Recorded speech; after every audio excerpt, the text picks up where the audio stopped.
event going to impact Indonesia's tourism industry?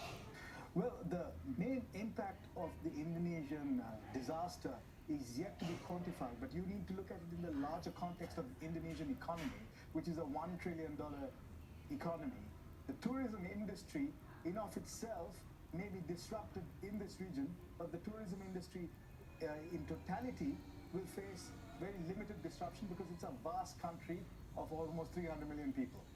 Now, we heard today about Indonesia's tsunami warning system and how it's out of date. Yes. And there have been calls for Indonesia to get their act together on that.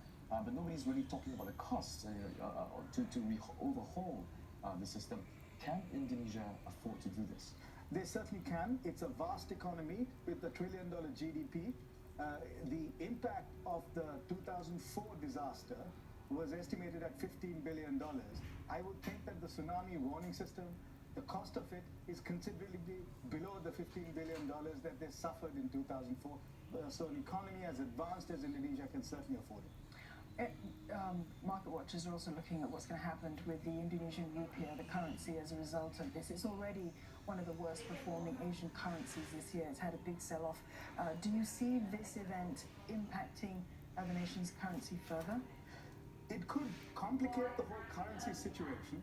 We're in a context where a number of emerging market currencies are under pressure from the Fed rate hike as well as a number of economic factors. So it could certainly complicate the whole currency situation. We spoke earlier about how you say the government should be able to afford overhauling the tsunami warning system. But what about the overall economic costs? For example, building new homes, building infrastructure. Do you think there's going to be some rebalancing on the government's budget on that front? One of the factors in disasters in any country is that disasters create opportunity for infrastructure development. It's like if someone breaks the window in your house, you incur the cost of the window, but somebody has to reproduce the window, to repair the window, and that creates economic activity.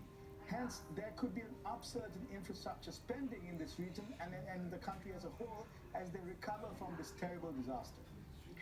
Nirgunan, what about commodities production? Because Indonesia is a big commodities producer. The island of Sulawesi here producing nickel as well as coffee. Do you see those industries being impacted by what's happened? There could be some disruption to the commodity supply chain in that region, and we are facing a situation where there is a lot of pressure on commodity supply chain from the trade war. So there could be an impact where there could be an upsurge in the prices of these commodities due to the disruption in the short term. Nirgunan, thank you very much.